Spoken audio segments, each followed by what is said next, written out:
metrics are to help you make good decisions. I mean, that's really what it comes down to. That when you run a business, and whether it's a startup or a large Fortune 500, you need to know how you're doing. And there are multiple aspects to your business. And if you don't measure things, you don't measure the right things, and you're not constantly evaluating the things that you're measuring at the right point in time, you never know where you're going to end up, and you don't know if you're doing well.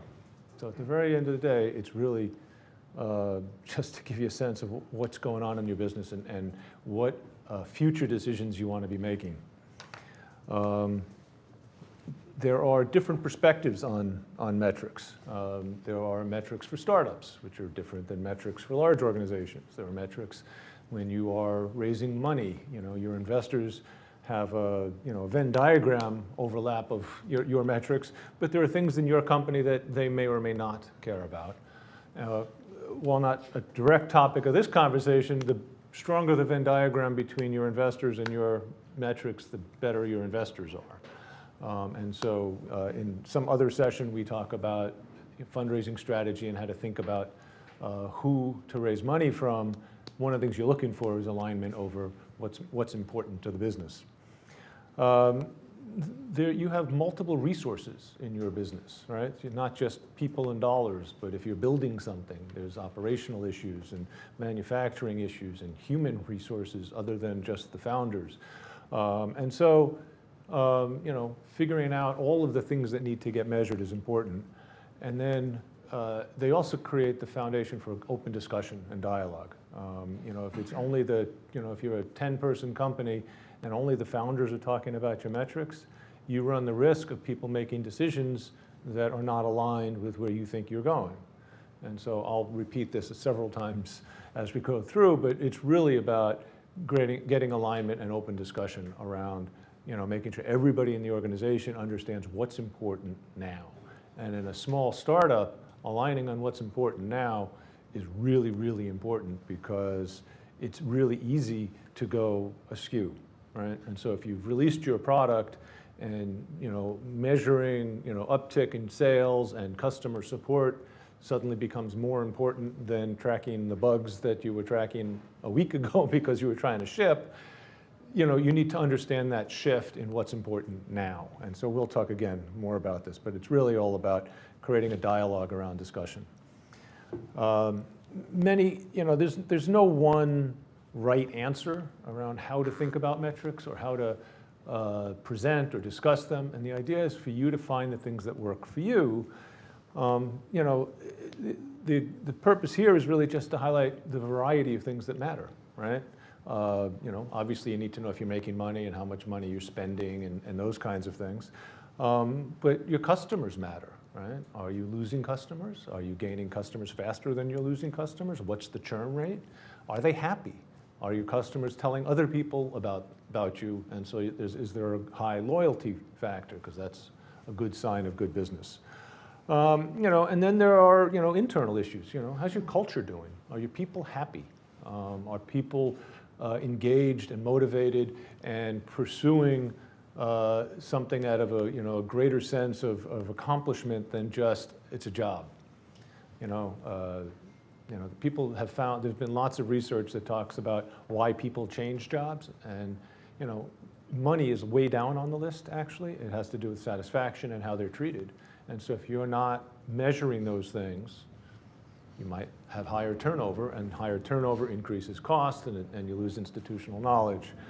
And then you want to be smarter, right? So however smart you are today, you want to be smarter 3 months from now, and you want to be smarter 6 months after that, and a year later. And if you're not measuring and learning how your business goes through various cycles, then you're losing an opportunity to improve, right?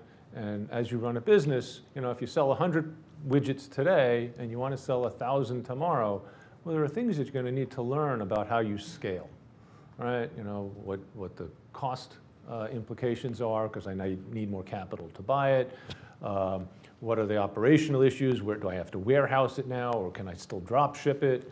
And so, you need to think about the growth of your business, and the idea around gathering these metrics is so that you're smarter and can make better decisions going forward. I've talked a little bit about the objectives around tracking progress, and progress is relative to the cycle of your business. So if you are just getting started and you've been to startup school, you know that the most important thing we talk about is customer discovery. And so a simple metric that if you attend any of our sessions, how many customers did you talk to? In what customer segments? And so, figuring out what the metric is that's appropriate for the point in time. It enables clarity of decision making, and one of the things that you're looking for is the distinction between signal versus noise, meaning what's really happening versus what's a vanity metric, or what's just makes you feel good, or what's data you've collected that's not actually helping you make a decision. And so there are times when you'll collect data because you know that at some point in the future it's important and it really doesn't cost you anything just to collect a little extra data, but you're not really making any decisions today off of that. And you need to understand the distinction between data that you're collecting because you think it might be useful at some point, and data that you're collecting that's actually going to help you make a decision today, tomorrow, sort of in the immediate future. Vanity metrics are things like page views. If you're trying to convert commerce, an e-commerce site, and you're really interested in the funnel of the conversion rate, is page views useful or not? Right? It may not be. Time on site may be more important, or how many people click to the next page, or those kinds of things, or how many people give you an email address. Some form of engagement might be more important than just page views. And so you want to make sure that you're measuring things that actually lead to decision making. I hope, as I go through this, I'm much better at Q&A than I am at just doing a lecture. And so feel free to interject and ask a question. If I say something, you go, what do you mean by that, please? And so, again, making sure you're focused on what it is you're trying to accomplish. And I just love this cartoon. I like cartoons in general, but yes. So actually, in reference to Vanity Metrics, yes. Is that basically kind of like somebody who clicks on a page of accident as opposed to one who actually browses through it? Yeah, it could be. How did they get to your site? And maybe your page views are artificially inflated. For some factor that you didn't account for.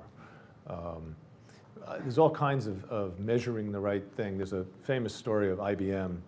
I think I usually talk about this later, but in the late 80s, early 90s, IBM was selling dumb terminals before the PCs became prominent, and they owned 90+% market share. And they loved to talk about how they owned 90+% market share. And so they continued to talk about it because it made them feel good, and they were able to tell their execs that we still own 90% market share. What they missed was that the PCs started to eat up market share for the dumb terminals, and so while they still own 90% market share of the dumb terminals, the market of dumb terminals was shrinking rather quickly, being replaced by PCs with cards in them. And so that became a vanity metric because they didn't want to shift to measuring something that was more important. Maybe unit sales might have been more important because they would have seen, holy shit, sales are going down, and that's not good, right? And so this vanity metrics can be a lot of things. I threw out page views as just an example, but there's lots of things that can be misinterpreted as noise. You think it's important because it looks good, but it may just be noise. What I'm going to try to do today is not to try to teach you any one particular set of metrics. I'm going to walk through lots of different styles and methods just to show you that there are lots of different styles and methods, and the way you run your business, and depending on what your business is, some might work better than others. And so we're just going to, I'll sort of quickly go through a handful of them. They all share one thing in common, and that's generally about aligning the organization. And so there'll be a few here that talk about alignment, but the ARC model tends to be used quite a bit. And the idea is to make sure that all of the constituent parts of your business are all thinking about the business in the same way. All right, so I said earlier that the Venn diagram between the business interests and the investor interests is really important, as is your customers. And so you want to make sure that you're tracking the right sets of things, and there's an open communication. The thing that will kill a business more is, you lose trust with your employees. And anybody see the United story yesterday? My guess is they're going to lose some business. And trust, in how you get treated. Anybody who's flown recently knows that we get treated more like cattle than we do passengers anyway. But when you are forcibly removed from an airplane for no apparent reason, it's not a good way to engender trust. And my guess is that over the next few months, United is going to spend a whole lot of money and time measuring how they can regain trust. So hopefully, they had a self-inflicted pain, and if I were them, I would be thinking about, okay, how do we rebuild that? And that becomes important for them right now. Process, right? Am I building, manufacturing something or other? Well, how long does it take? How many steps are there from getting materials into the manufacturing plant, from the manufacturing plant to shipping? Are there warehousing? And so understanding the steps involved with the process, understanding the range of things that impact your ability to be successful. So you want to understand if you're striving for scale in manufacturing, and we all know that the price curve drops off once you hit a certain volume, and you hit different peaks and valleys in that. You want to know where theirs are, right? So can you suddenly ramp up from 1,000 units to 10,000 units to 1,000,000 units? And what happens to the process of manufacturing? Are you labor intensive, and so do you need to hire more people? Can you do that with temporary labor? Is it automated? Do you have the systems to track it? And so understanding what the implications of scale. And so there's a suite of things that you're going to want to look at that deal with how do I grow from whatever this point is to whatever the next sort of inflection point is in my business. I can't say it enough that you have to be self-aware of the stage of your business. Even if you're in startup mode and you've done some customer discovery, maybe you've built an MVP, you've now got a pilot out there with a couple of customers. Each of those stages measures different things, right? So the customer discovery might measure the number of people I talk to, but the pilot probably measures, user interaction and functionality and what are they actually doing with the system itself. And so you probably want to instrument your code so that you can track some of the data about usage. And again, the marketing funnel and all of the different aspects of the life cycle of your business will change the kinds of metrics that you track. Very often you'll hear the term one metric that matters, and it often can cause confusion because if you've heard everything I've said to this point, there isn't one metric that matters. But at any point in time, there might be one that's more important than others. If you are in fundraising mode and you're building a case that your investors should invest more money in you, maybe the one metric that matters is month-over-month growth of users, of revenue, of something. Because what investors care about is consistency and your ability to execute and ramp up. Another point in time when you're in heavy development, maybe the one metric that matters is the ratio bug find. If those of you who are developers, if you're building software, right, you're tracking bugs, but you're also tracking your fix rate, right? And what's that ratio? Because at some point, your find fix rate ratio goes down, and you need to know and predict where that is. One of the worst things in business is surprises. Things always go wrong, but you want to be able to anticipate it. And so if you are thinking about releasing on a X date, and you're tracking that find fix ratio of bugs to fixes, and it's not going down when you thought it would, you can probably predict that you're going to miss a date well in advance of missing the date. So the last thing you want to do is get to the date and go, I missed the date. You'd rather know it a week or two in advance and say, wow, things aren't going right. What other things in my business do I have to adjust? Maybe there was a launch party that you were planning, or some PR, or you were going to attend an event and give a demo, and maybe you're not going to be ready for it. And so one metric that matters is really is understanding at the point in time and the cycle of your business what's most important today. If you're ever looking at a list of 10 or 15 different metrics, you probably don't know what's important. My rule of thumb is 5 plus or minus 2.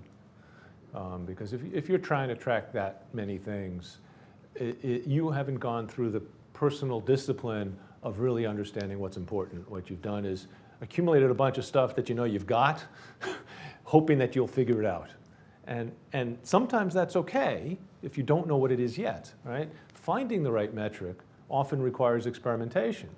But being aware that you're experimenting is better than just collecting lots of stuff, and not knowing what you don't know, right? And so if you're not sure what the one metric is, then have that conversation with your team. What decisions do you need to make in the next week or 2 or month, whatever the appropriate time period is, and what will allow you to gather the information so that you can make informed decisions? And have that conversation with your team, and if you come up with a list of a couple of things, then try them, right? And see if it enables you to make the decisions you think you're going to make. Because at the end of the day, that's the whole point anyway, right? And so always recognize that there's a lot of experimentation. And that's true whether you are in a startup and there's 2 founders and you're sweating it out 23 hours a day, or whether you're working at Google, Facebook, wherever, and it's a big organization. They're always experimenting.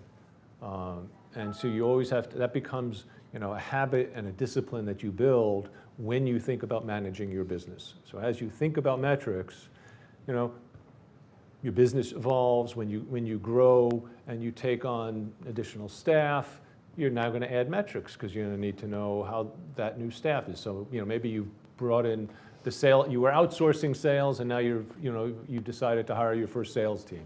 Well, that's a different set of metrics measuring internal salespeople versus managing a contractual relationship with an external entity, even if they're performing the same business function, right? And so your shift changes. And so you got to say, okay, it's not just sales that I'm interested in, but it's how I manage the people and the relationship of the contract and expectations. And so again, the whole point here is knowing what the most important thing is. And often an investor will say, hey, what's the most important thing you're measuring today? They just want to see if you've thought about it. They may or may, some investors will have their own opinions, but mostly they want to know that you know how to run your business. And so you should be able to say, this is the most important thing now, and here's why. I'm collecting this and measuring that because I need to get to here, and this is going to allow me to figure that out. Good segue for myself. It's a good thing I put these slides together. And so the idea is, you want to understand the holistic view of your business, right? And all of the component parts, and measure the things that are appropriate.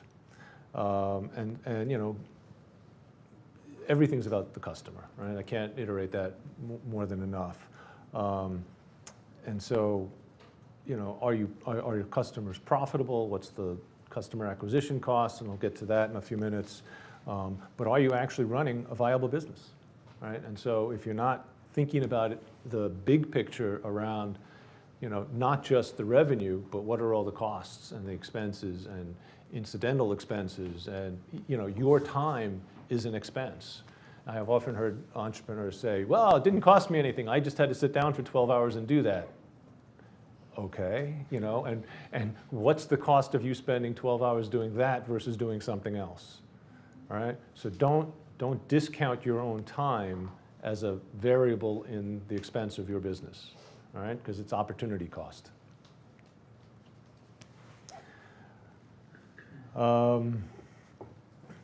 Yes, just want to see if you're reading. When you find the things that work, keep doing it. Right? Part of what you're looking for is where you're getting the maximum return on investment. And when you find things that are yielding the right results, you know to double down on that. If you don't know what's yielding the right results, then you don't know where to increase investment or decrease. Right? You also, the flip side of that is, if you're doing something and it's not giving you the results you want to stop doing that.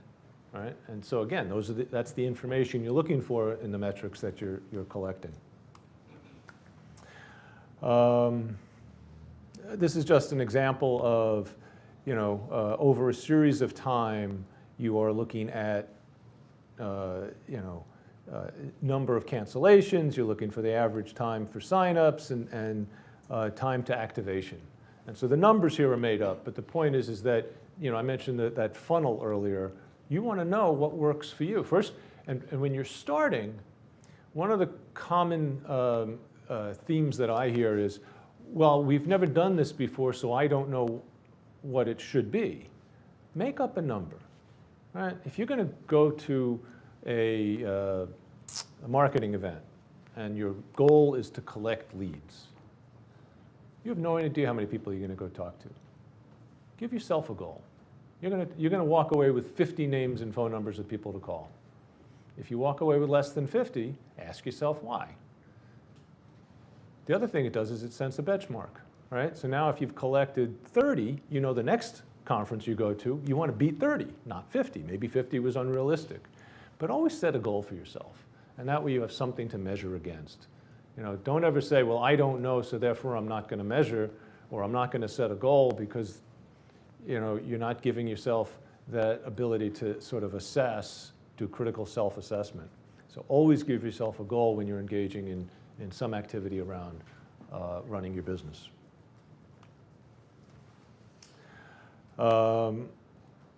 So you'll hear a lot about good metrics versus bad metrics. Ratios are better than absolute numbers, right? Doing 100 units of sales today is nice. I'd rather see the trend and the ratio of increased sales. So we're growing by 10%, 50%, 100%. Telling me that you grew 100 units doesn't tell me where you were, and it doesn't give me an indication of where you're going, all right? And so when you talk to people, having those ratios are important. Over time, right? I want to know how I did last month versus this month, this quarter last year versus this quarter this year. So you always want it to be relative to something else. Otherwise, it's a single data point, which really doesn't tell you anything. And when all else fails, keep it simple, right? If it's going to take you, an hour to explain to me, the complex formula, maybe you need to break it down, and maybe it becomes a few separate things that you're measuring. And so don't overcomplicate things. I see lots of people overthink situations. So I was working with a startup, one of the NYU startups here recently, and they were trying to figure out the value proposition that they were offering. And their customer, I don't want to go into who the company is, but their customers were important. They billed by their time. And so they came into it and came up with a very complex formula about figuring out how much time they're saving, and then trying to convince people that if they reduced their time, it would be a good thing. Logically, that makes sense. So I asked the question, how much do they charge by the hour? And she said, whatever the hourly rate is. And I said, so don't these people really want to get paid? And so if they're spending 12 hours doing administrative tasks at night and you're eliminating those administrative tasks, are you enabling them to make more money? And the calculation to figure out how much money they made was a lot easier than figuring out how much time they were saving. And so make sure you're focused on the right thing. And I talked a little bit before about experimental. Keep trying different stuff. You're doing startups, and not only is your business new, your products are new, your business model is new. You can't possibly know what metric is right from the beginning. So don't think that you do. Understand that you're experimenting, and go into it with that frame of mind and do it for a period of time. Say, we're going to measure this for 2 weeks or a month or during this activity. And then see at the end of that defined milestone how you're doing against the goal that you set. And then, again, it goes back to what decision can you make based on the data you've collected. Does it help you get to that next milestone? Does it help you get to that next thing you're trying to accomplish? Good question. Yeah. With regard to the first point, you said that a rate is better than an absolute number. Then why a lot of companies like Facebook, when they report the users, they talk about the DAUs and MAUs. They don't talk about daily change in or quarterly change in, they just report the absolute number, right? Well, it depends on who you're reporting to, and it depends on the context in the report. My guess is what you read in the newspaper is a data point that some journalist or financial analyst pulled out of a much bigger report that probably had daily active users over time, right? That somewhere in that report, it wasn't daily active users at the end of April 2017, but it was daily active users at the end of April, but they also probably had March, January, and they probably had the previous year in there too, right? And so if you're looking for comparative data, don't read necessarily the summary, but go read their 10K filings, read their other SEC filings, and you'll see the full report. So you might hear that in the popular press that everybody, wow, they got 1 billion users, but you want the context around it, and my guess is that reporting is there. More on how to pick the metrics. What kind of business are you running? Are you charging by the transaction? Are you charging by as a SaaS model, and it's sort of a utility-based pricing? Because those are two different things to measure, right? One is you want to drive more transactions, right? Independent necessarily maybe even of how many users drive those transactions. Obviously you want more customers, but driving up transaction rates is one thing to measure. But if you are a SaaS model and you're charging by the user, you really want to focus your efforts more on increasing the number of users, because it doesn't matter how many transactions they do. And so you want to understand the model and type of your business. Media companies are looking for page views and click-through rates and those kinds of things. Games are looking for in purchase and daily active users, and so really understand the business that you're in. And when you're really starting out, I'd encourage you to have a primary focus. As somebody who's run multiple businesses, I always like multiple revenue streams because it diversifies the risk of any one of them not doing as well as the others. But when you're starting, it's really helpful to have a focus on where your money's coming from and who your primary customer is and that early adopter. And then once you've gotten established, then you can worry about how to diversify the revenue streams and grow into other things. But initially, pick one and do a really, really good job at it rather than trying to pick 2 or 3, which diverts your resources. Because let's face it, startups are not just limited in money, but your time. There's only 24 hours in the day, right? And so if you spend 3 hours on 3 different things, you're not going to be as successful as if you spend 9 hours on the one thing. It's just human nature. The myth of multitasking is that. It's a myth. We are human. Again, the stage of the business matters. Sometimes qualitative is important, sometimes quantitative is important. I want to know not just that people are responding, but I also want to know how many people are responding. And I want to get a sense of what they think about my product, not just that they're using my product. And so you want a mix of those kinds of things. Yeah? What's the magic number in SaaS? What is the... is there an optimized point at which you can charge by whatever unit that you're charging by? So if you're charging by user, if you're charging by time, if you're charging by allocation of storage, you're looking for where that sweet spot is. And that's kind of what the magic number is. You say a point, is it a price point? Price point, yeah, Okay. yeah, sorry. Okay. In healthcare, where did Kunal disappear to? Because he, so, yeah. We're going to do a little something different tonight. I generally give a talk on general metrics, and one of the things that you're going to hear from us at the Institute over the coming months is a greater focus on mission-driven businesses and social impact. And so I've asked one of my colleagues to come in and talk about measurements related to social good. The one thing that I will add is that we are seeing in the marketplace a real uptick in for-profit businesses that have a direct link into doing something of value to society as a whole. And I don't mean just that they sell shoes and they're going to donate to education because they like education. That's, you know, sort of a pet cause. What I mean is, if you are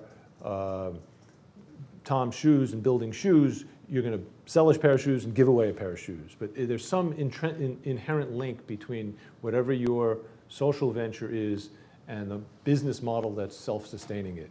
And this is yours, isn't it? The healthcare slide? Okay.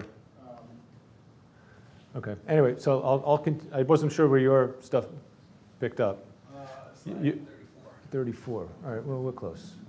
Yeah. Okay. Sorry. I thought this was yours for some reason. And so hospitals are a social good, but they are also for-profit entities. Knowing the regulatory environment becomes an important metric, right? And so hospitals are now being penalized for, if you are released from the hospital and you are readmitted within a certain period of time for a related ailment, they lose money that they're getting back from the insurance companies. So one of the things hospitals are now tracking are readmission rates, because the higher their readmission rate, the more money they lose. And so that becomes really important. And so while a hospital is a social entity that's, you know, trying to help people, you know, improve their health, there are real financial implications for how they run their business. Again, investors are interested in direction. You know, they don't want to know how many units I've got this month or this quarter. They want to know how I'm doing relative to how I've been, right? So they're looking for trend lines up. And so when you begin to think about fundraising, make sure you're always including that. Because I've seen so many slides where people say, hey, I sold 100 of these things. Okay. I don't have any way of thinking about that, right? But if I sold 10 last month and 100 this month, and I'm projecting to sell 1,000 next month, that's potentially very interesting. Yeah, you know, why they're looking for that? Because frankly, the number of companies that I see that are all doing relatively similar things makes that, you know, it's hard to do something that's a standout and a breakout business. Especially, you know, people are building apps. Everybody wants to build an app. People forget that an app is not a business, right? And so when you're talking to seed investors, they need something to look at why your app is different than everybody else's app. And you need to make sure that you're measuring the things that indicate to them why. That they will probably have seen, you know, X number of scheduling platforms, or X number of, you know, get me a driver platforms, or X number of how to find a good restaurant and make a reservation platforms. I mean, you know, and so what makes you different and unique, all right? And so those are the metrics that you're looking for. Why are you different? What's your competitive advantage? And how are you heading in a direction that says, wow, these guys are like doing something really different because their growth rate is better than the names that I could, you know, rattle off in the, you know, you're the Uber of this or the whatever. And so that's, you know, what VCs are looking for. They want to know that you're moving in the right direction, that you have the ability to execute. Very often people ask, you know, should I be afraid to share my idea? No, because ideas are a dime a dozen. What's valuable is your ability to execute. And measuring what you're doing when you execute is one way of being able to distinguish, I'm doing better than the N number of other companies that you've heard in my space that are all trying to do something similar, right? And so it's how you execute and how you measure that execution is what will set you apart with the VC world. It's just a few more examples of statistics and, you know, showing out breakout performance and how investors might think about it. You know, graphs, they want to see the trend line up, right? They don't want to just see numbers in isolation. They want to see correlations, right? So if I'm building a platform that supports application development, is there a high correlation between not just the users on the platform, but the number of app developers that are building for my platform? Because both of those things together drive the network effect of making a platform useful.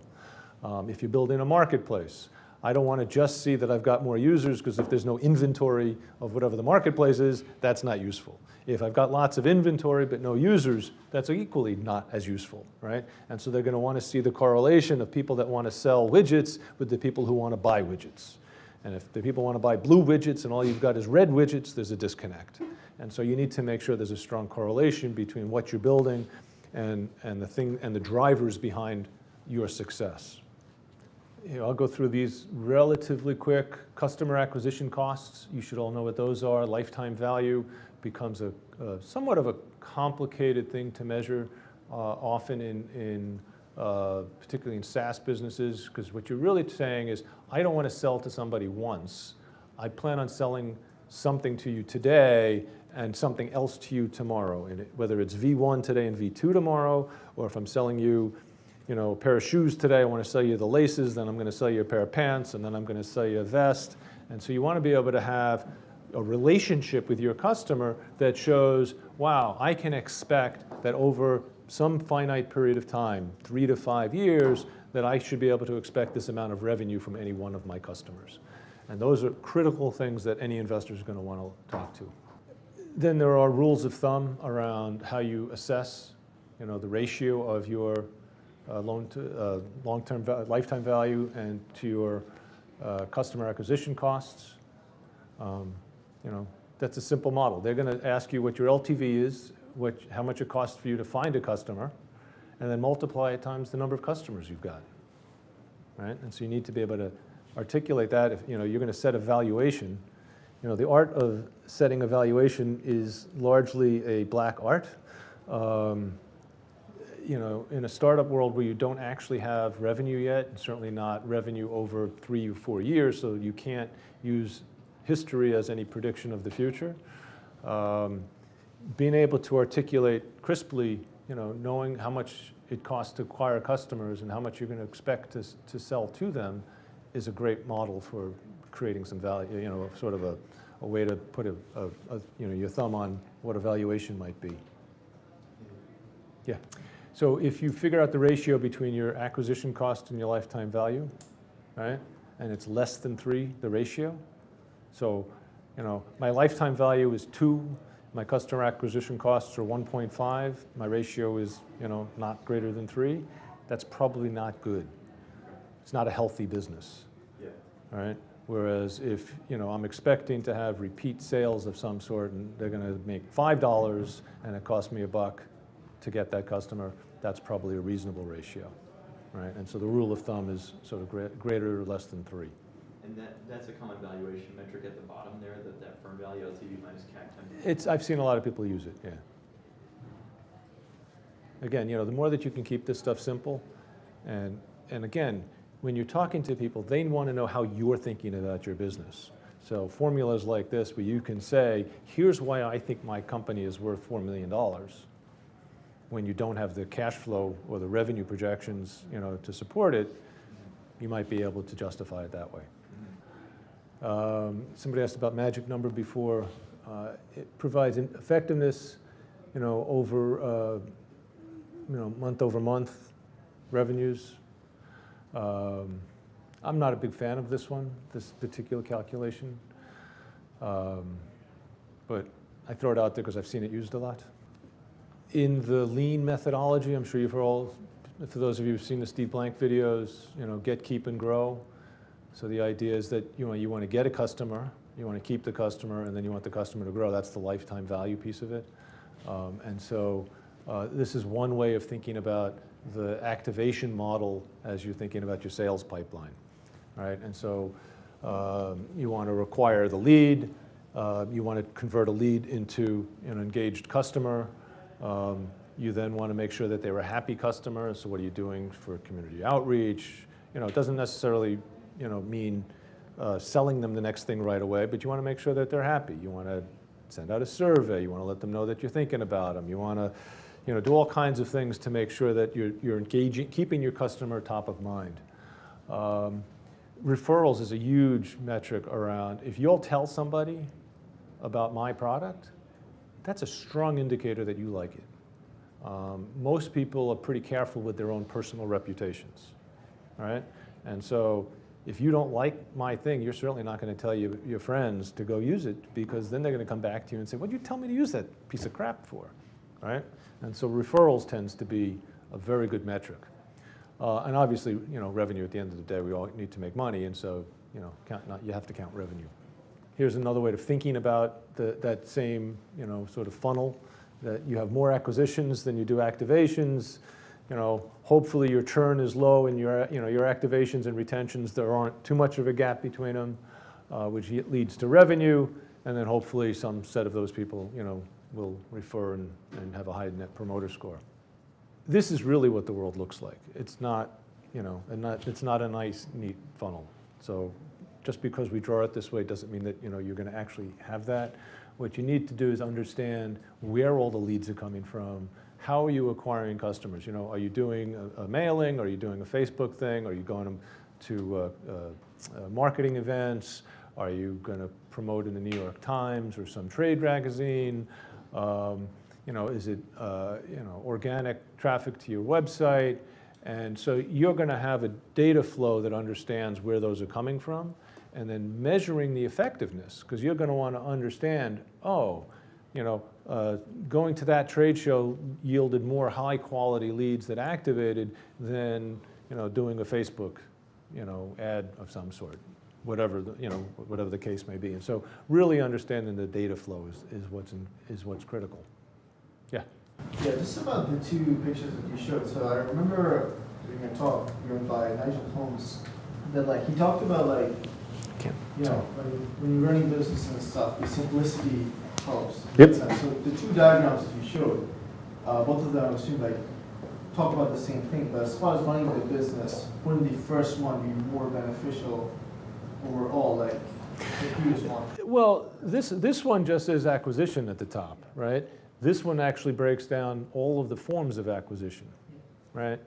And so at some point, yes, you want to distill it down into acquisition, and activation, all those kinds of things. But the reality is you're going to experiment and you're going to look at, is SEO more important than, sort of old traditional PR, or is it more, or am I getting better quality leads from, TV or wherever it may be, or snap codes, or, whatever the new form of trying to engage with your customer base.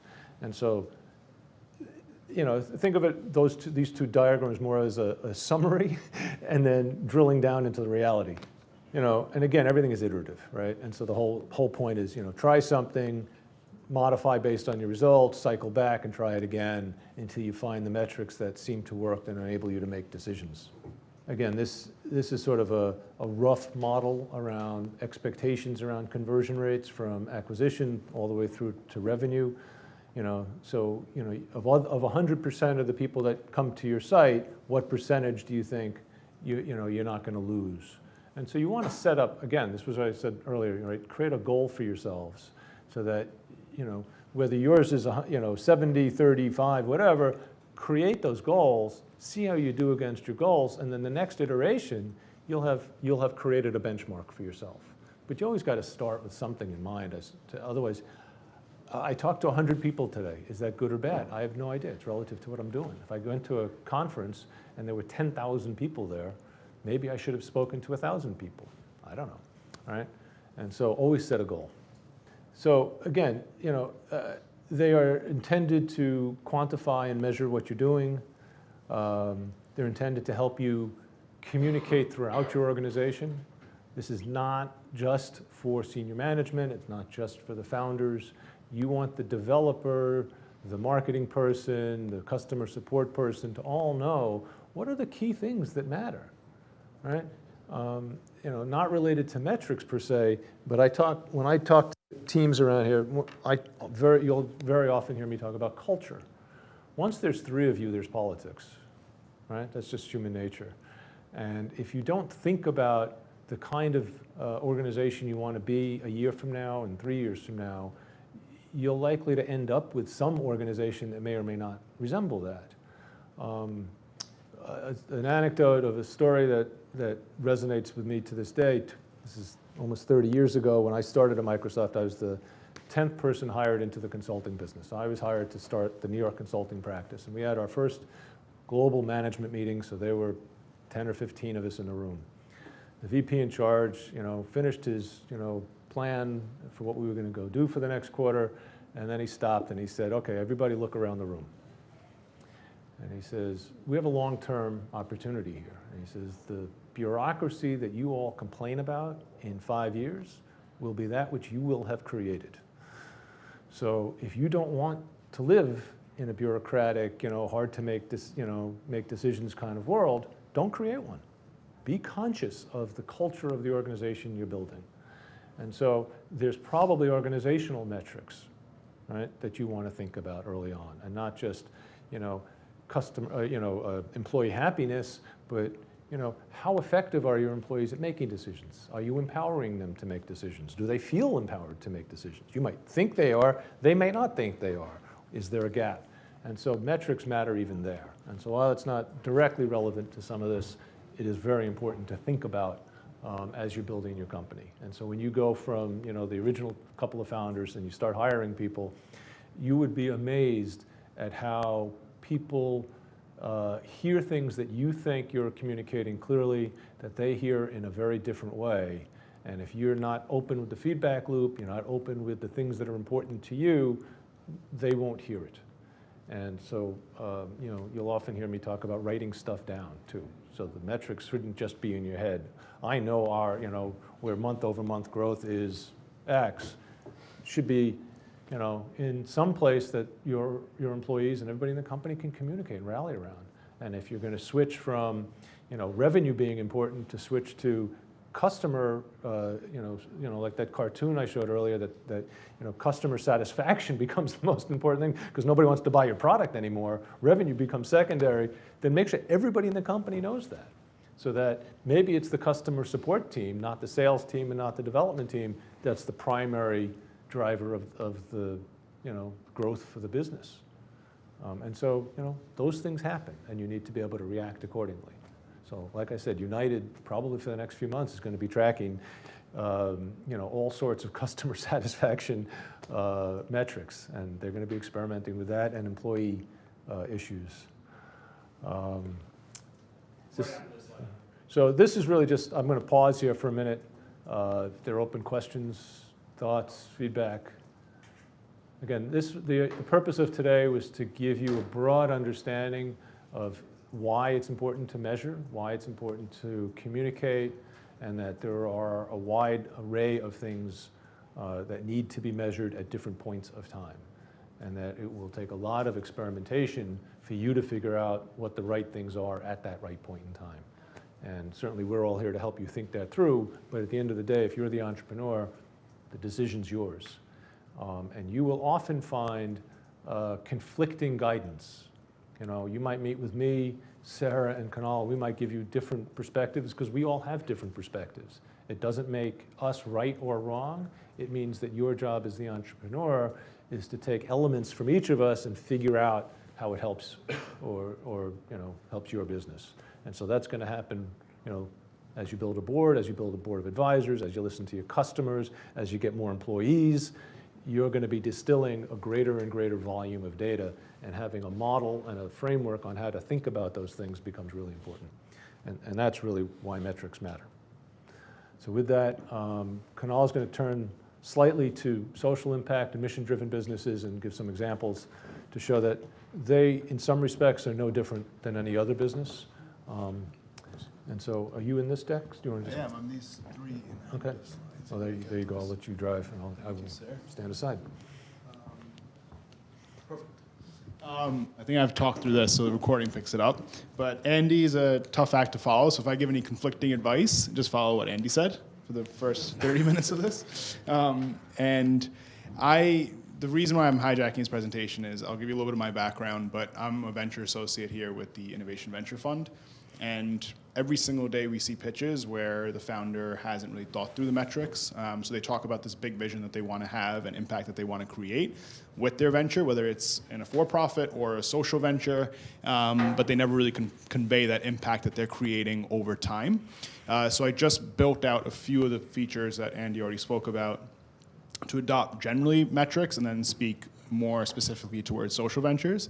So Andy already mentioned some of this, but the three big qualities that I'm looking for when I'm looking at a metric and an entrepreneur discussing that is the first one should be that it should be measurable and focused.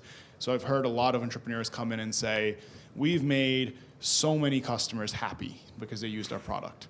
That's not going to help. I need to know how many people are you hitting with your metric, with your product or your experience or your platform every single day, and I want that to be very focused. You can't just say happy. How are you going to measure happiness? Is it through, are they changing that into actual revenue? Are they swiping the credit card and paying you every single time so I can see dollars tracked over time?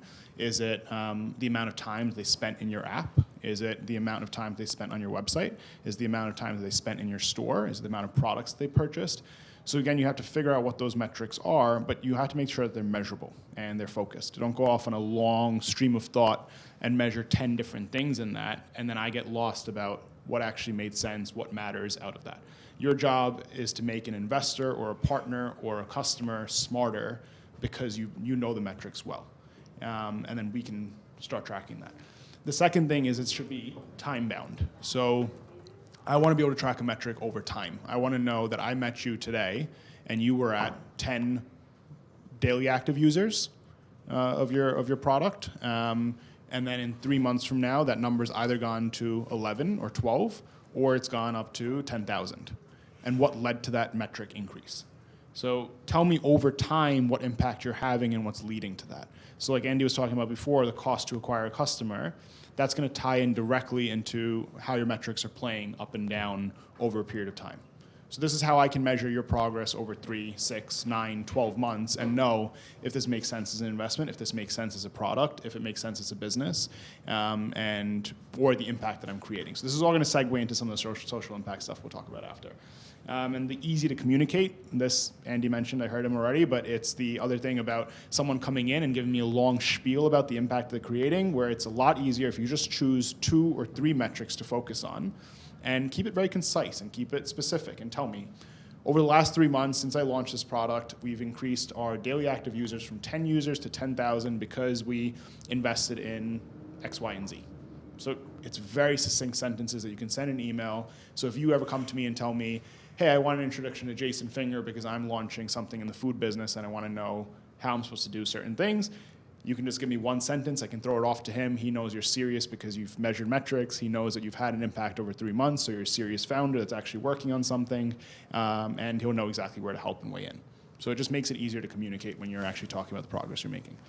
So a couple of comparable data sets that are more on for-profit ventures, we will look at, so for example, Airbnb.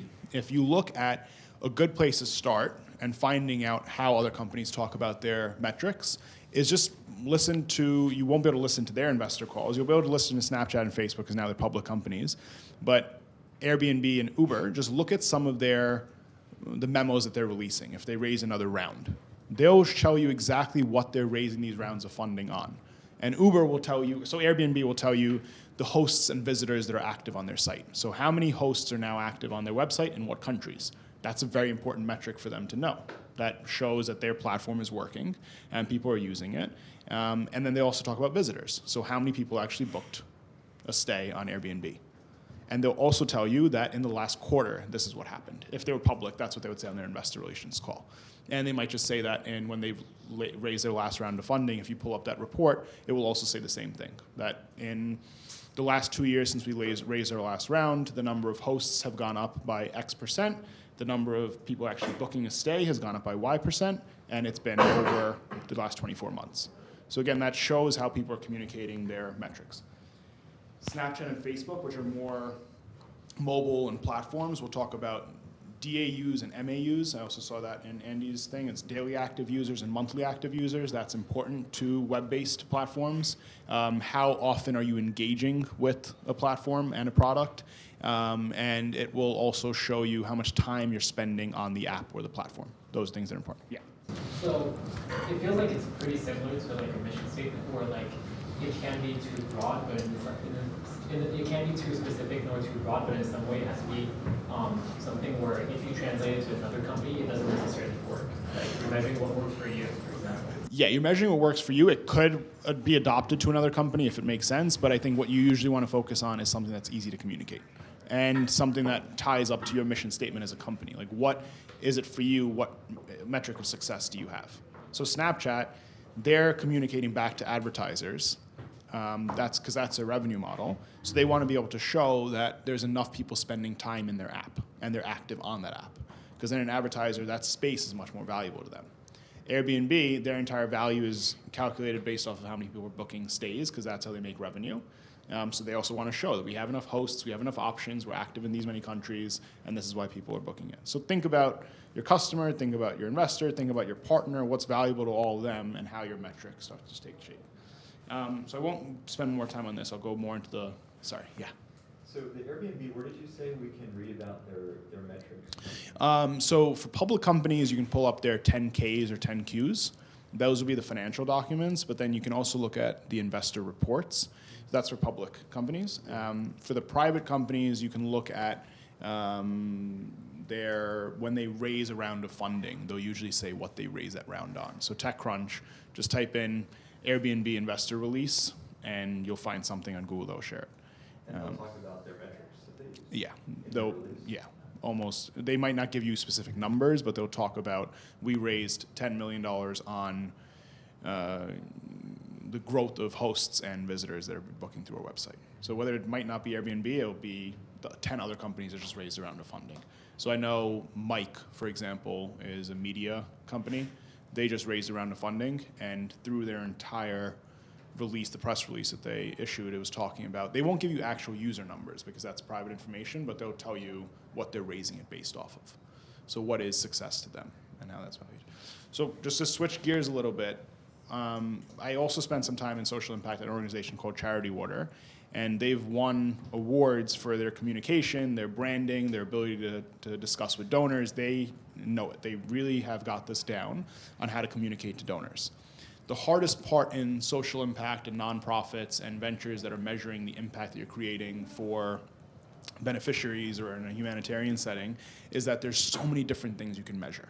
You can measure, so for Charity Water, for example, I'll give you their background, is a clean water organization. They're funding clean water projects in developing countries, right? So the thread that we used to talk about at Charity Water was if we give clean water to one person, access to clean water, that's going to now lead to better health, where they're not sick with dysentery and diarrhea anymore. If they're healthier, they're spending more time in school, which gives access to education. If they're spending more time in school, that's leading to income opportunities. That's another metric. The fourth one would be women are now spending less time fetching water. They can now actually get employment. So that's a fifth one. So it just goes on and on and on where you can measure the impact that you're having. But it creates a very, very clouded space. So if I hear a nonprofit or a social impact organization pitching to me, sometimes they're trying to measure 20 different things because they're so eager and excited about all the impact that they're having, which is the wrong way to go. Because then it's very hard, again, to have something measurable and time-bound over 3 months. So you want to focus on what your core mission is. So Charity Water's core mission was to provide clean and safe drinking water in developing countries to people that need it most.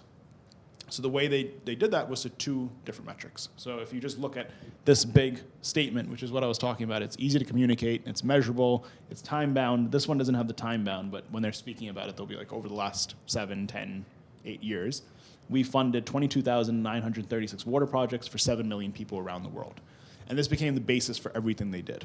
So even though it's an external communication, it also became the basis for internal strategy and operations. That by next year, I think in 2014 or 2013, their goal was 6.5 million people. So they hit the 7 million, and that became everything. It was how many projects they will have to implement until then, how much will they have to raise.